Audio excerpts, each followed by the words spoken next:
Assalamualaikum warahmatullahi wabarakatuh. Sobat Takwa dimanapun Anda berada, khususnya pada jamaah kita yang ada di Harapan Baru Regency, juga di sekitarnya. Baik, perkenalkan saya Agung dari Kepemudaan Takwa.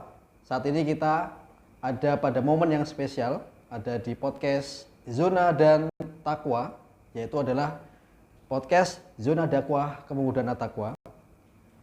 Hari ini kita pada perdana kita podcast akan mengambil tema yang spesial. Kita akan diskusi dengan salah satu tokoh penting di dalam proses pendirian Masjid At-Taqwa itu sendiri. Beliau adalah salah satu jamaah kita juga, pernah menjadi ketua DKM yang kedua. Kemudian saat ini beliau adalah menjabat sebagai Dewan Syuro dari Masjid At-Taqwa dan juga penasihat dari unit pengelola zakat At-Taqwa. Baik, kita langsung sambut pada narasumber kita, kepada Bapak Haji Dadang Udaya. Assalamualaikum Pak Haji. Assalamualaikum warahmatullahi wabarakatuh. Baik, gimana kabarnya Pak Haji? Alhamdulillah sehat. Alhamdulillah sehat ya. Ya. Baik Pak Haji, jadi saat ini kita akan mencoba untuk di momen yang spesial ini. Jadi di At-Taqwa kita ada podcast ini Pak Haji. Jadi kita akan mencoba di spesial ini mengulas terkait dengan histori sejarahnya dari Masjid At-Taqwa Pak Haji. Jadi kalau kita tahu bahwa sebuah negara yang besar itu adalah negara yang bisa mengetahui dan juga menghargai sejarah dan juga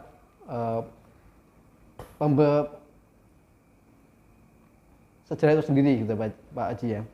Baik, jadi kalau kita mau melihat dulu itu bagaimana sih sejarahnya masjid itu berdiri gitu ya. Nah, sebelum itu kita lanjut Pak Haji, kita perlu kenal dulu nih.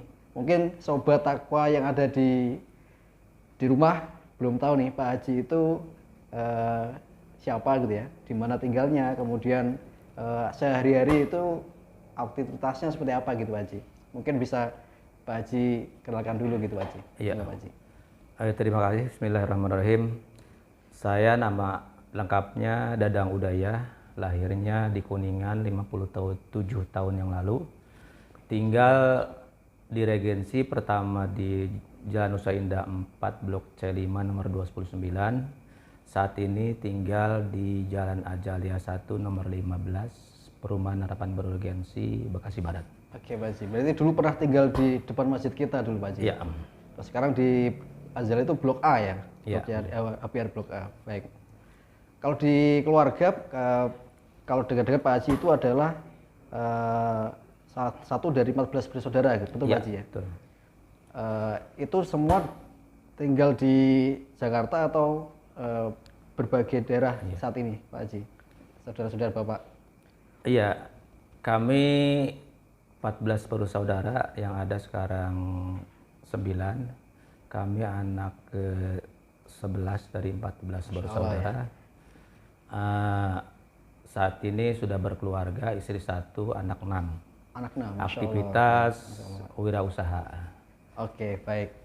Jadi selain dari pengurus masjid juga sebagai bisnismen, usahawan gitu Pak. Alhamdulillah. Oke, baik. Kalau boleh tahu tadi ada 6 putra, 6 putri gitu ya? 3 putra, 3 putri ya. Itu bagaimana aktivitas anak-anak di Jakarta semua atau ada di mana gitu Pak Haji? Baik. Jadi 3 putra, 3 putri. Pertama putri sekarang udah nikah, tinggalnya ikut suami di Purwakarta.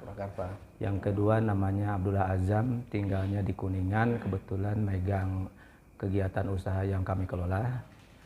Yang ketiga Muhammad Fadil, beliau alumni King Saud University. Insya Allah Kamis depan akan berangkat untuk menyelesaikan tesis di Malaysia. Masya Allah. Dan yang keempat lagi nyusun skripsi. 5 sekarang di Malang di Universitas Brawijaya. Brawijaya di Malang ya. Dan yang terakhir yang ke-6 di SMA 4 Bekasi.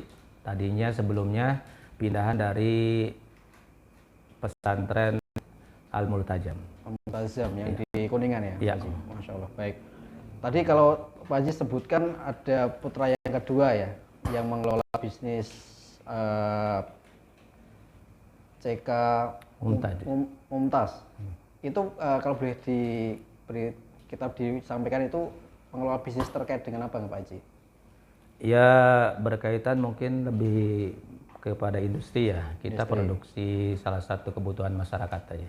Roda gerobak ya. Gerobak? Iya. Oke. Bisnis dari Bapak atau dari putra Bapak yang nomor 2 tadi Pak? Awalnya bisnis itu? Bisnis saya sendiri. Bapak, masih, dari ya, Bapak gitu ya? Ya bisnis keluarga lah. Oke, Masya Allah ya. Jadi beliau yang meneruskan dari perjuangan Bapak untuk bisnis. Untuk di Kuningan beliau. Di Kuningan? Iya. Oh berarti ini banyak cabang yang dikelola saat ini Pak? Kebetulan kami ada 4 yang di Masya Allah, sini, ya, Kuningan, 1 di Senen, 1 Sukabumi. Oke, Masya Allah, Masya Allah. Oke, ini yang kedua tadi sudah menikah atau masih? Yang kedua sudah punya ya? anak. Iya. Masya Allah. Oke, baik. Tadi juga Bapak menyampaikan putra yang ketiga ya, Mas Fadil ya kalau tidak salah ya. Itu beliau pernah pernah belajar di Arab Saudi ya berarti ya? Iya. Di King Al Aziz ya? King Saud University. King Saud University ya? Dan saat ini mau ambil S2 untuk di Malaysia gitu? Iya. Beliau tadi beberapa kita lihat semuanya dari pondok gitu ya? Beberapa dari pondok. Alhamdulillah ya. Semua. Semua, Masya Allah ya. Jadi bagaimana nih kiat-kiatnya Bapak kemudian untuk bisa mengarahkan putra-putri Bapak untuk kemudian bisa mau masuk ke pondok, kemudian bisa meneruskan dari orang tua untuk terkait dengan pendalaman agama gitu ya Pak? Iya. Semangat dimasukkan ke pondok itu berawal dari ketidakmampuan saya sebagai orang tua untuk mendidik anak aja. Oh, jadi seolah-olah kita titipkan. Ya. Jadi memang agak menemukan kendala di anak yang pertama. Ya, karena saat itu tahun berapa ya? Tahun 2012-an orang agak aneh juga punya anak di ukuran regensi ya. Ukuran regensi agak aneh juga anak dimasukin pesantren. Bahkan ada segelintingan kayak orang sekarang kan itu nggak salah Bu Dadang anaknya mau di pesantren gitu. Jadi kesannya kalau di pesantren saat itu orang mau jadi hukuman gitu, disiksa hukuman gitu ya. Jadi biar nggak nakal gitu ya Pak. Dan memang berat bagi kami sebagai orang tua jauh dari anak itu, khususnya sebagai ibunya. Sehingga 6 bulan pertama itu mungkin tiada malam tanpa nangis gitu, baik anak saya maupun ibunya gitu. Cuman pas terhiburnya itu pas semester pertama dia pulang, melihat perubahan dari pesantren, kesan itu berubah gitu. Bahkan istri saya mengatakan alhamdulillah untung anak kita pesantren ya gitu. Pertama itu ya. Mungkin itu. Lalu yang keduanya melihat kakaknya pesantren, walaupun mungkin agak nggak begitu semangat, jadi nggak begitu sulit. Yang kedua, yang pertama itu masuk Nurul Fikri Serang, yang kedua masuknya Arafah Bogor. Oke, itu yang pertama sama yang kedua itu jaraknya berapa tahun nih Pak? Bedanya setahun. 1 tahun ya? Iya. Berarti ya kakak sudah di pondok, kemudian adik nyusul gitu ya? Kami anak dekat, jadi 6 bulan udah isi lagi, jadi makanya dekat sekolahnya. Oke, gitu ya. Allah ya. Nah yang unik yang ketiga, saya candakan Mas Fadil ya. Fadil nggak usah pesantren karena mungkin biayanya berat begitu. Padahal saya bercanda gitu. Iya. Jawabannya apa? Enggak, apaan? Yang lain pesantren, aku nggak pesantren gitu. Pokoknya saya bangga juga alhamdulillah gitu ya. Jadi dia yang malah ingin ke pesantren Mas Fadil ya? Yang sekarang lagi usun tesis di Malaysia itu jawaban seperti itu gitu. Lalu yang keempat kelimanya alhamdulillah nggak ada kendala gitu. Oke, gitu. Baik Pak. Artinya tadi ya dari kita permasalahan untuk kita merasa belum bisa mendampingi anak kita untuk terkait dengan belajar agama, kemudian Bapak masukkan nih ke pondok gitu ya? Iya. Oke, kalau sekarang kan sudah menjadi tren ya Pak ya, masuk ke pondok itu adalah sebuah agar baik terkait dengan pendidikan gitu ya. Dan kayak dulu kan kalau saya dulu waktu kecil itu juga kalau masuk pondok itu sebuah kayak tadi betul sebuah hukuman gitu ya. Kamu biar nggak nakal kamu masuk pondok gitu ya. Iya. Tapi sekarang sudah menjadi kebutuhan anak-anak sendiri gitu ya untuk saya ingin bagus seperti ustadz ini dan itu gitu ya. Kemudian saya ingin masuk ke pondok. Artinya bagaimana nih untuk terkait dengan pemuda itu ya, tadi Mas Fadil juga bagaimana Bapak mendorong anak-anak ini untuk bisa mengikuti kakak-kakaknya yang lain gitu Pak? Iya. Itu bagaimana kiatnya kemarin untuk sampai yang terakhir tadi ya, anak yang keenam tadi ya Pak? Sebetulnya kalau kiat dari saya sendiri mungkin tidak terlalu pengaruh ya, mungkin kiatnya mungkin mereka yang menemukan sendiri seiring berjalannya waktu, bergaul dengan teman-temannya yang sama ini, akhirnya mereka bisa menentukan masing-masing hidupnya gitu, mau ambil jurusan ini dan seterusnya itu. Betul. Saya tidak pernah kamu harus jurusan ini dan seterusnya, nggak pernah gitu ke anak itu, mendikte gitu, tapi kita ya mensupport aja. Iya. Baik. Ya baik Sobat Takwa dimanapun Anda berada ya. Jadi sudah sedikit kita coba berkenal lebih dalam terkait dari narasumber kita, Bapak Haji Dadang Udaya. Cukup menarik ya. Nanti beberapa waktu nanti kita akan coba ulas kembali Pak. Cukup menarik tadi. Siap, insyaallah. Tadi ada beberapa masukan juga dari teman-teman ini, informasi ada beberapa aktivitas Bapak yang mungkin belum bisa kita gali lebih dalam gitu Pak ya. Baik. Jadi terkait dengan sebelum masuk ke masjid tadi Pak. Tadi kita mencoba untuk mencari tahu nih Pak. Kira-kira dulu itu di HBR ini itu kapan nih masjid ini kita dirikan gitu ya Pak ya? Kalau sedikit saya coba browsing dan sebagainya itu tahun berapa masjid didirikan ini kita belum tahu nih Pak. Nah, mungkin bisa disampaikan nih beberapa kondisi historis sebelumnya Pak terkait dengan proses pendirian gitu ya. Karena saya yang dapat dengar dari teman-teman itu proses pendirian masjid itu sangat, masya Allah, sangat luar biasa perjuangannya gitu Pak. Jadi bagaimana prosesnya, boleh kita diberi cerita dari Bapak gitu Pak. At-Taqwa ini lahir dari keprihatinan teman-teman kita, ada saudara-saudara kita yang tinggal di Harapan Baru Regensi khususnya Muslim. Saat itu mereka pendahulu kita itu sudah hadir di Regensi itu sebelum masjid ada. Masjid belum ada, gereja sudah ada 6. Gereja sudah ada gitu. Nah, akhirnya para pendahulu kita yang dimotori oleh khususnya almarhum Pak Haji Lilis sama Pak Tilis Akbar mengusahakan satu lokasi untuk digunakan tempat ibadah yaitu masjid. Sebelum Pak Tilis Akbar itu yang dulu sebagai Menteri Hukum dan HAM gitu ya kalau nggak salah ya. Betul beliau ya? tadinya tinggal di sini. Oh, beliau tinggal di sini di Nusa Indah ya? ya. Oke, Masya Allah ya. Kebetulan kami waktu sama-sama di Nusa Indah hadap-hadapan, cuman beda itunya aja. Oke. Itu setelahnya dicarikan, disepakati. Tadinya pilihannya 2. Yang saya tahu 2. Dulu itu yang sekarang jadi banyak kios-kios di sana, Tanah Pangeran. Kedua di sini. Terus pertimbangan beberapa teman itu dipilihkan di sini. Itu pertama secara lokasi strategis. Regensi itu kan terbagi dari 2 RW. Kalau dulu sebutannya RW-nya RW 23, 24. Sekarang 13, 14 gitu. Gitu ya sekarang ya. Kalau ngelihat dari letak masjid sekarang ini tengah-tengah antara RW 13 dan RW 14. Ya alhamdulillah sepakat di sini. Cuman mungkin kendalanya tidak hanya di situ, ada juga kendala lain di mungkin merambat waktu itu saat kuat-kuatnya mereka bikin jaringan yang kristenisasi. Yang pangapnya waktu LB Murdani, Kamtimnya Laksamana Subodomo gitu. Mereka kuat, tapi akhirnya kegigihan daripada orang yang disebutkan tadi diizinkanlah masjid itu di sini. Sehingga Pak almarhum Pak Haji Lilis saya itu menghadap ke developer namanya Pak Widodo Selamet kalau nggak salah, lupa saya namanya. Bukan hanya mendukung, alhamdulillah dari beliau juga dikasih kucuran dana pertama itu 50 juta untuk bangun di sini. Yang bangunnya itu dipimpin oleh Pak Insinyur Haji Yosef Ahmad yang sekarang jadi RW 14. Ya kolaborasi dari semua masyarakat dan seterusnya, alhamdulillah kurang lebih 20 bulan masjid ini terbentuk. 20 bulan ya. Berdiri. Itu dari tahun berapa ya Pak? Kita mau membangun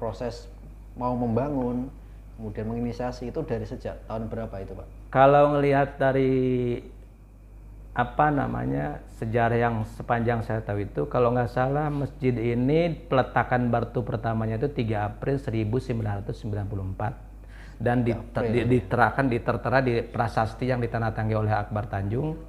Jadi peletakan batu pertama 1994 yang peresmiannya itu tanggal 7 Januari 1996.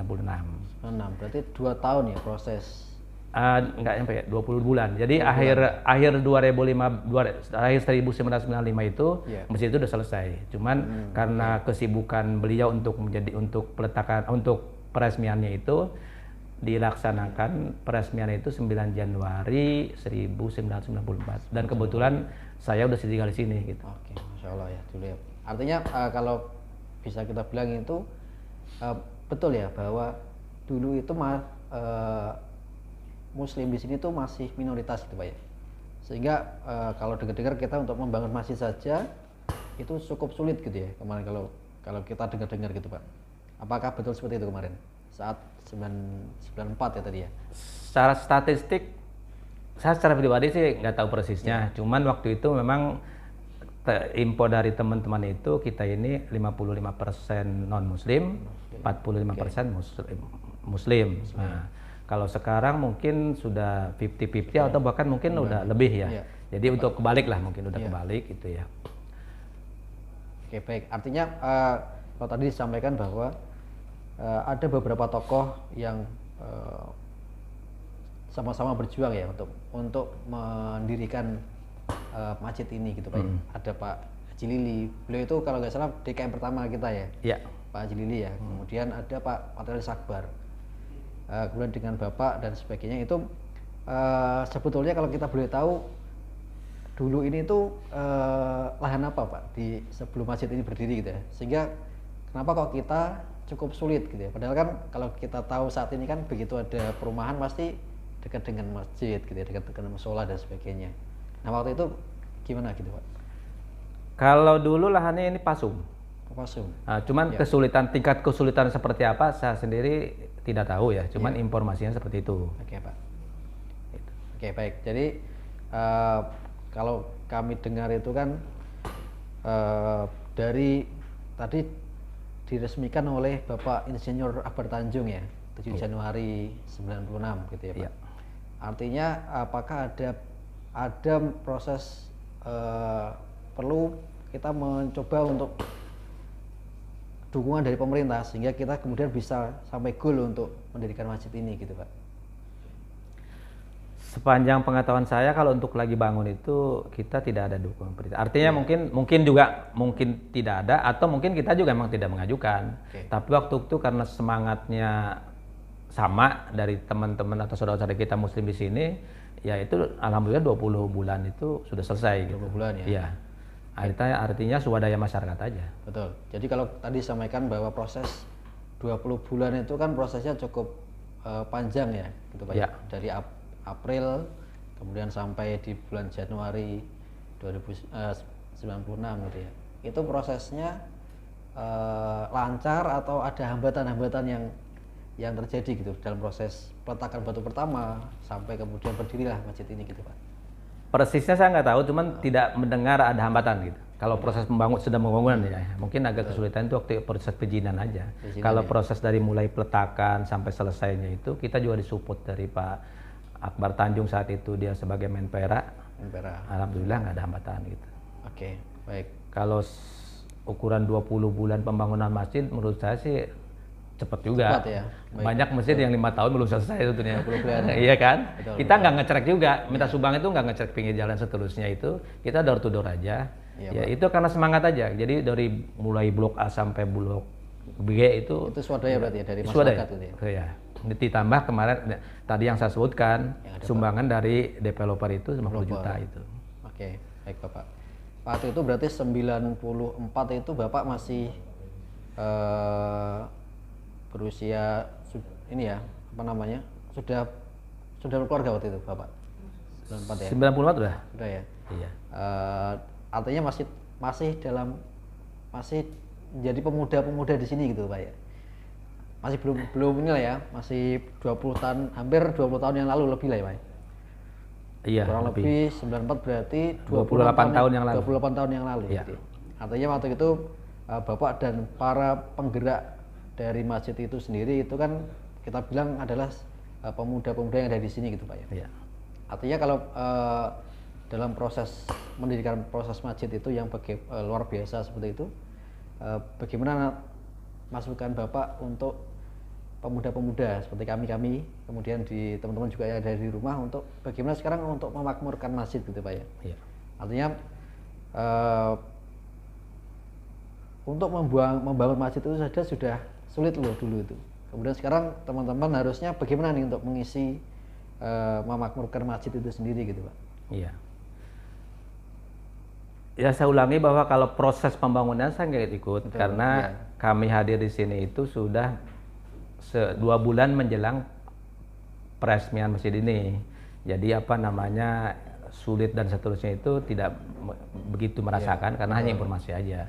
Cuman kalau mewujudkan bagaimana untuk pemuda yang tentunya mungkin kalau kita semangat kan dalam agama itu manjada wajada. Kalau kita sungguh-sungguh insya Allah berhasil gitu. Insyaallah. Tinggal dari kitanya aja gitu. Oke, baik Pak. Artinya tadi kalau Bapak pernah menjadi juga sebagai ketua DKM yang kedua gitu Pak. Iya. Itu tahun berapa kalau boleh tahu Pak? 99 2001. 99 2001. Oke Pak, berarti setelah hampir 4-5 tahun ya setelah masjid ini berdiri gitu Pak ya. Iya. 96 gitu ya. Iya. 96 mulai diresmikan.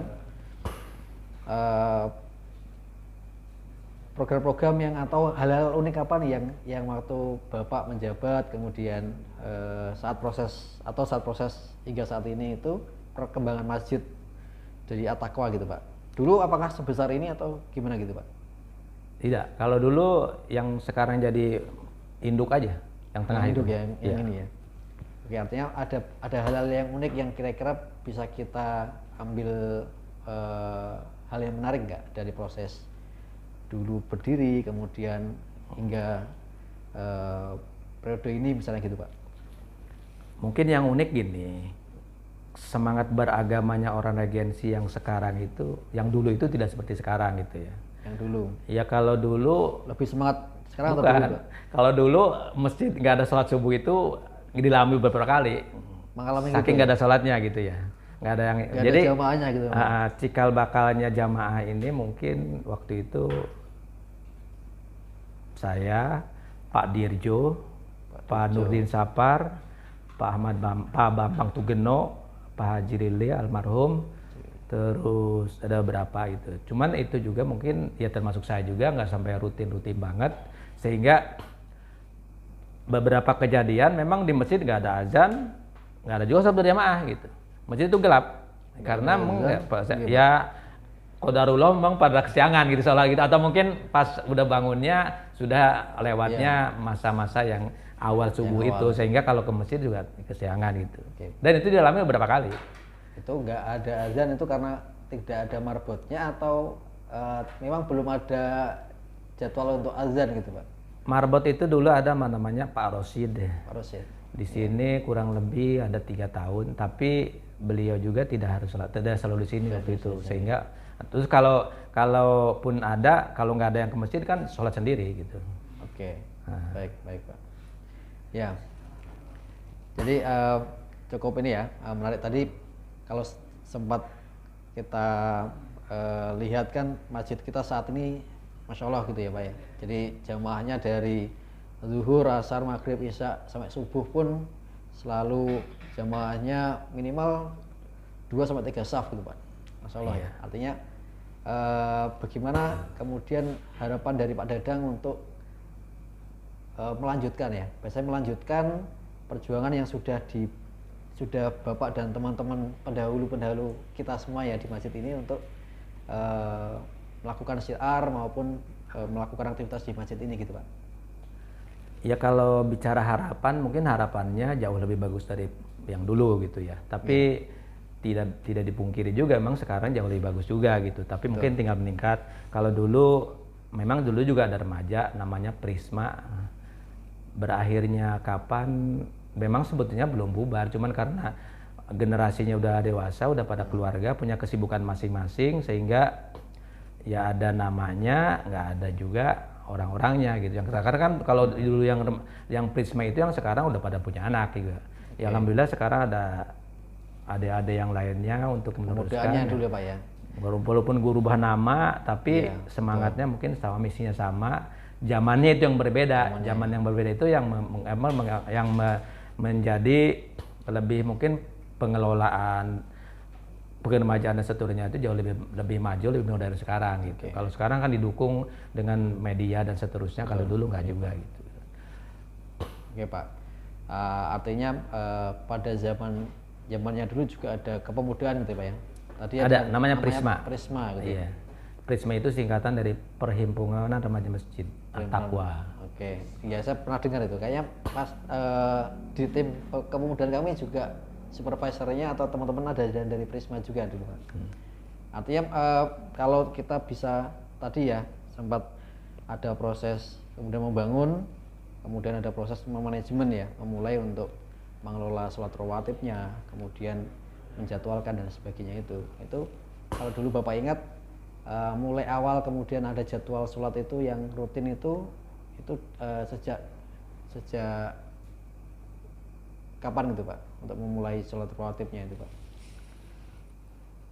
Kalau kapannya atau mungkin tahunnya saya nggak ingat persis, cuman seiringnya berjalan waktu kita teman-teman khususnya Pak Dirjo CS itu kan beliau aktif di Jamaah Tabligh, sehingga Jamaah Tabligh itu di sini itu dijadikan mungkin proyek untuk pengembangan dakwah, sehingga semaraknya atau sholat berjamaah itu makin meningkat. Dari situ mungkin cikal bakalnya jamaah yang istiqomah selalu ada berjamaah itu mungkin di situ gitu ya. Di situ. Oke, baik Pak. Sekarang kalau kita bisa melihat dan juga merasakan bahwa hampir setiap maghrib ada kegiatan untuk kajian gitu ya, kajian. Jadi proses kajian awal yang kemudian ada di dalam masjid ini kalau beritahu dulu sudah mulai rutin seperti ini dari tahun berapa Pak? Kalau di masjid ini Pak? Tahun 99 sudah ada. Sudah ada. 98, 99 pengajarnya itu namanya Pak Nurdin, orang Klender. Nurdin, ya. Cuman dilaksanakannya kalau sekarang kan kita pengajian itu habis maghrib. Iya. Kalau dulu habis isya seminggu sekali. Tapi saya sama Pak Dirjo itu kalau ada pengajian itu ketok-ketok orang supaya ada pengajian gitu. Jadi yang hadir itu gitu, Pak, di bawah 10 orang. Nah, itu juga mungkin salah kita juga. Kenapa mengadakannya itu habis isya mungkin ya. Jadi kalau waktunya juga tanggung. Yang aktif itu mungkin ya kita aja gitu. Yang aktif kalau sholat biasa sholat berjamaah itu orangnya gitu. Iya, betul Pak.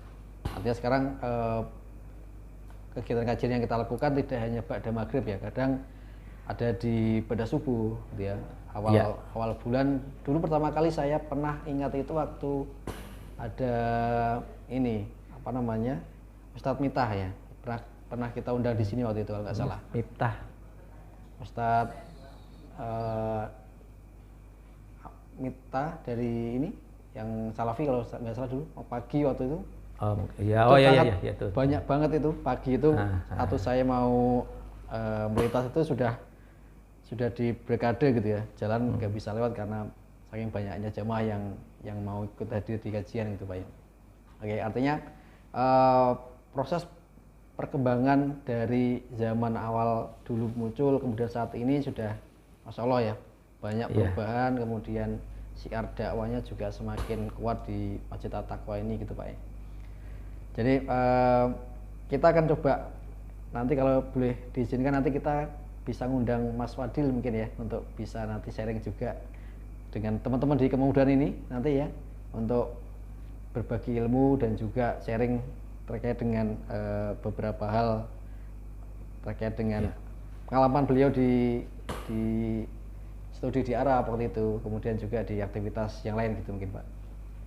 Rencana beliau sudah terbang atau masih di rumah? Rencana hari Kamis besok dan lamanya mungkin 6 bulan. Artinya kalau mau menghadirkan beliau itu sebelum Kamis besok atau 6 bulan yang akan datang. 6 bulan yang akan datang. Ya. Oke, baik. Ini untuk kita spare waktu nanti ya. Iya. Oke, baik. Ini kita coba, kita ada beberapa kolom pertanyaan nih dari jemaah kita nih Pak. Jadi ada beberapa diskusi nih yang mungkin bisa kita coba lihat. Ini ada jemaah yang nanya nih Pak. Dari salah satu. Oke, ini baik, tadi ada yang nanya, katanya Pak Haji Dadang punya anak-anak gadis yang belum menikah nih Pak. Oke, jadi ini tanyanya langsung menjurus ini. Kalau boleh tahu kriteria mantunya Pak Dadang seperti apa gitu. Ini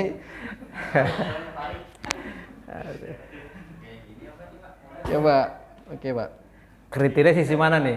Kriteria maksudnya mantu idamannya Bapak itu yang seperti apa ini? Jadi agar Ya juga... tentunya dari segi agama, ya pemahaman agamanya, akidahnya sama, pemahamannya lebih dalam daripada putri saya.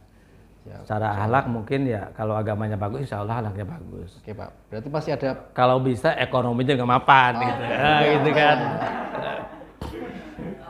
Kalau boleh nambahin nih Pak ya, ini berarti kriterianya tadi dia seorang pengusaha atau seorang pegawai nih Pak? Pegawai yang mungkin dari swasta atau dari PNS gitu nih bahasanya Pak. Ada kriteria khusus nggak itu Pak? Enggak. Nggak ada ya? Oke. Aman berarti ya. Oke Pak, kemudian yang kedua nih Pak. Ini ada juga yang bertanya, gimana sih agar tidak ada ribut antar kelompok? Nah, ini biasanya kalau masjid-masjid besar itu kental banget dengan kelompok-kelompok gitu ya. Atau ada crash antar kelompok gitu Pak. Mungkin dari pandangan Pak Dadang seperti apa Pak? Yang dimaksud kelompok gimana? Ada satu kelompok-kelompok gitu ya, misalnya jamaah-jamaah tertentu gitu ya, yang di beberapa yang kita tahu gitu Pak. Ya mungkin kalau yang begitu itu mungkin tergantung tingkat kedewasaannya masing-masing kelompok aja. Yeah. Saya rasa bukan di mana-mana juga mungkin ada yang begitu. Mau di masjid, mau di organisasi, mau di tempat kerja juga mungkin kalau begitu ada gitu. Betul. Ya. Nggak usah itu, biar di organisasi agama, organisasi partai dan seterusnya yang begitu ada. Tergantung tingkat kedewasaannya aja. Kalau kelompok itu tingkat kedewasaannya yang sudah mapan, insya Allah efeknya itu nggak terlalu itu. Oke, artinya kita harus mendorong kedewasaan masing-masing untuk saling menghargai gitu ya kan Pak ya. Kalau khususnya di At-Taqwa kan, At-Taqwa juga termasuk majemuk juga, kelompok mana aja hampir ada gitu. Kita alhamdulillah biasa aja gitu. Sebenarnya kita saling menghormati, itu mungkin kuncinya di saling menghormati aja. Artinya perbedaan pendapat, kemudian perselisihan itu pasti ada gitu ya. Iya. Bagaimana proses untuk menyikapi saja gitu kan Pak ya? Ya mungkin terjadinya gitu dari perbedaan pendapat, perbedaan pendapatan juga pengaruh juga kayaknya. Sama ya, ini dua hal yang sama tapi agak berbeda gitu Pak ya. Baik, betul. Artinya tadi prosesnya adalah terkait dengan pengelolaan masjid itu sendiri. Gitu. Kalau boleh tahu kira-kira bagaimana sih At-Taqwa itu bisa tadi ya, selain terkait dengan kedewasaan, kemudian juga mengelola terkait dengan masing-masing golongan tadi, itu bagaimana yang harus dilakukan seorang dalam hal ini, mungkin Bapak pernah menjadi DKM gitu ya, jadi pengurus masjid di At-Taqwa, bagaimana bisa merangkul itu semua gitu Pak?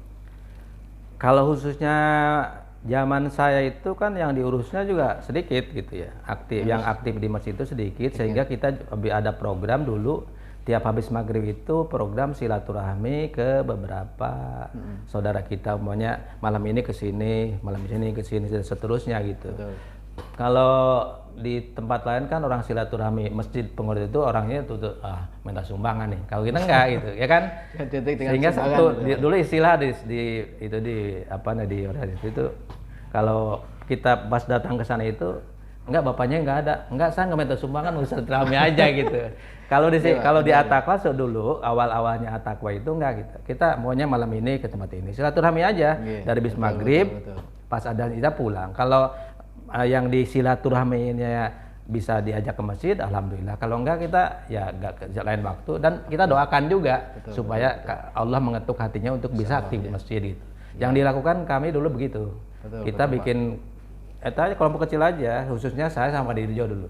Oke, berarti itu dari DKM itu kemudian menjemput bola ya. Kira-kira mana yang belum sering ke masjid. Iya. Itu dikunjungi, diajak gitu ya, dirangkul untuk bisa ke masjid gitu ya Pak. Iya. Oke, Masya Allah. Jadi itulah salah satu kunci kenapa sekarang Masya Allah gitu ya, ramai sekali di masjid kita, cukup makmur gitu ya Pak. Itu salah satu hal yang dilakukan seperti itu ternyata ya. Iya. Ramainya itu karena ada Mas Agung juga, aktif juga kali sama teman-teman yang lain. Baik, ini salah satu media kita gitu Pak ya. Jadi kalau kita bisa terkait dengan proses syiar gitu Pak ya. Artinya mensiarkan Islam itu kan banyak media gitu Pak ya. Artinya dengan proses tadi yang ada beberapa perbedaan pendapat, kemudian ada beberapa kelompok masyarakat yang di lingkungan kita yang masih belum terketuk hatinya untuk ke masjid gitu ya. Artinya kita perlu bisa membuat sebuah hal yang menarik untuk mereka bisa datang ke masjid gitu Pak ya. Nah ini yang saat ini menjadi kendala itu saat ini, gimana cara kita untuk bisa mendekatkan pemuda-pemuda kita gini Pak. Jadi apalagi dengan kondisi saat ini yang masih dalam pandemi COVID gitu Pak. Artinya banyak yang kemudian mengatasnamakan COVID, saya takut ke masjid, takut untuk bertemu dengan interaksi dengan orang dan sebagainya.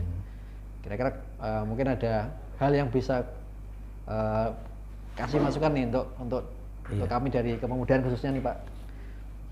Kira-kira bagaimana yang bisa kita lakukan gitu Pak? Kalau khususnya di kepemudaan, mungkin yang pertama dilakukan itu kesamaan visi misi aja dalam kepemudaannya gitu. Terus kedua mungkin bikin program yang tidak bikin jemu untuk peserta, khususnya peserta baru yang kira-kira ya apa namanya, yang ada rangsangan ya. Pemuda lain yang tadinya jarang ke masjid bisa tertarik aja gitu ya. Ya, jadi kami juga pernah melakukan hal yang sama kemarin. Jadi kami coba mendatangi teman-teman kita, pemuda-pemuda kita yang ada di APR ini untuk ayo nih ikut kegiatan kita di masjid gitu ya. Tidak mungkin untuk ikut di kegiatan kita dulu nih, sebelum kemudian dia bisa lebih rajin ke masjid gitu ya Pak ya.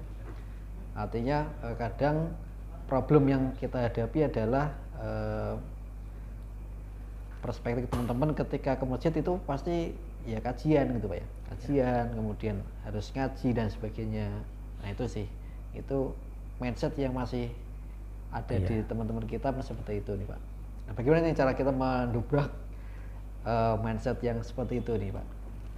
Jadi gini, salah satu yang harus didorong atau diusulkan ke pengurus At-Taqwa itu, mungkin kan sekarang banyak juga anak-anak orang regensi itu yang banyak pesantren gitu ya.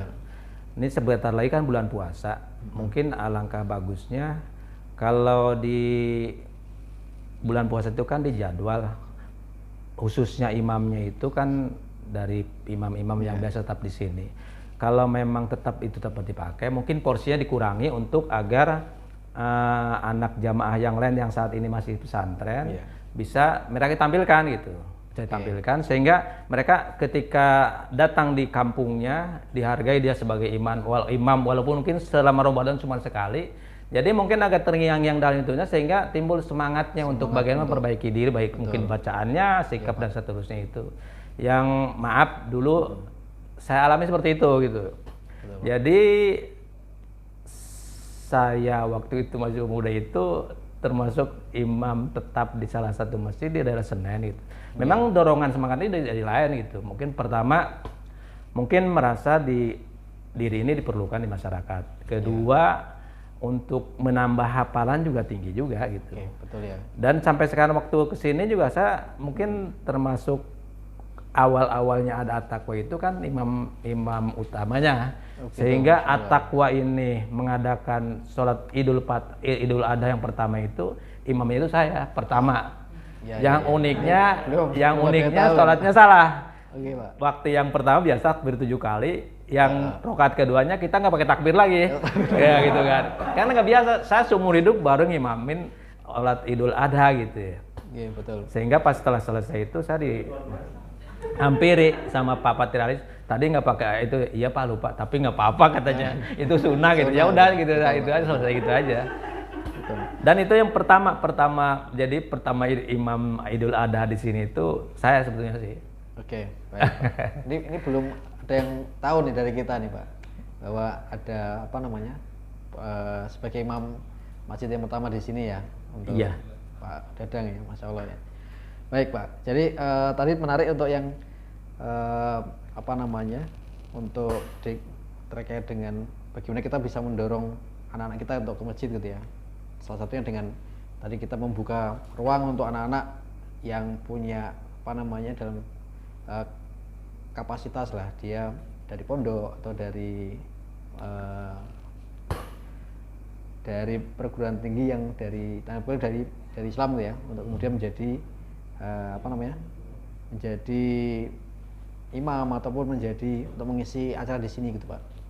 Nah ini yang sering menjadi pertanyaan dari teman-teman adalah beberapa dari DKM ini kadang ternyata anak-anaknya belum ke masjid gitu Pak.